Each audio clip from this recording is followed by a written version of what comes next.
इथे माझी अंघोळ वगैरे झालेली आहे आणि सकाळचे जवळपास 8 वाजून गेलेले आहेत, म्हणजे 8:15 वगैरे झालेले आहेत. तर स्वतःसाठी थोडासा वेळ मी काढते. तर सकाळी साधारणपणे अर्धा तास जरी मिळाला ना, तर त्यामध्ये स्किपिंग किंवा मग योगा किंवा मग झुंबा वगैरे असं माझं चालतं. तर आता पाऊस पडतोय त्याच्यामुळे बाहेर तर जास्त काही निघायला भेटत नाही. म्हणून मग म्हटलं की चला घरातल्या घरात थोडा वेळ स्किपिंग करूया.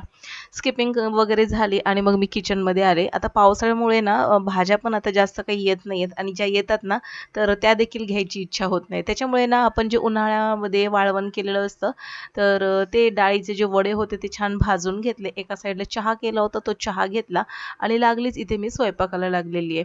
तर आता इथे ना नाश्त्याला मी सकाळी असं काही बनवलं नव्हतं.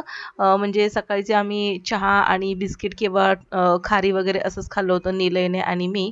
आणि मग आता म्हटलं की चला हातासरशी आता सकाळी लगेच स्वयंपाकाबरोबर निलयचा डब्बा देखील होऊन जाईल. तर आज निलयच्या डब्याला ना मी भाकरी आणि ही सांडग्याची भाजी वगैरे देणार आहे. तर निलयचं असं काही नसतं, की भाकरीच पाहिजे किंवा चपातीच पाहिजे. भाकरी जरी दिली तरी तो घेऊन जातो. इथे मस्तपैकी ना भाकरी वगैरे करून घेतल्या आणि याच्या ज्वारीच्या भाकरीमध्ये ना पिठामध्ये मी नाचणी देखील घातली होती दळत असताना. त्याच्यामुळे भाकरी थोड्याशा लालसर दिसतात, पण तितक्याच पौष्टिक आणि हेल्दी. कॅल्शियम भरपूर असतं. त्याच्यामुळे ना थोडीशी नाचणी घालायची ज्वारीच्या ह्याच्यामध्ये. नुसते नाचणीचं जर केलं ना, तर रंग लाल येतो आणि मग मुलं खात नाहीत. त्याच्यामुळे मग मी अशा प्रकारे जुगाड केलेला आहे. तर इथे सगळं किचन वगैरे आवरलं आणि आज मला किचनचा ओटा स्वच्छ धुवायचा होता. कारण की मला थोडा-थोडा ना तो तेलकट वगैरे जाणवत होता. म्हणून मग मस्तपैकी लिक्विड सोप टाकला आणि तारेच्या काथ्याने छान असं घासून घेते.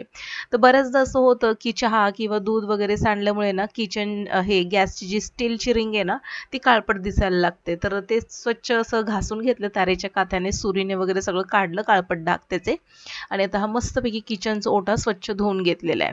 तर असा किचनचा ओटा ना साधारणपणे आठवडा 2 आठवड्यातून एकदा तरी धुवून काढायचा म्हणजे ना किचन तेलकट, चिकट असं जाणवत नाही आपल्याला. आता कामं तशी बघायला गेलं तर भरपूर कामं म्हणजे सकाळीच झालेली आहेत आणि थोडीशी कामं जी काही बाकी आहेत तर ती आता करून घेते तर इथे दूध गरम करत ठेवते आणि म्हटलं किचनमध्ये दूध गरम करत ठेवले मंद आचेवरती. तोपर्यंत म्हटलं जुन्या कपड्यांचं काहीतरी करूया.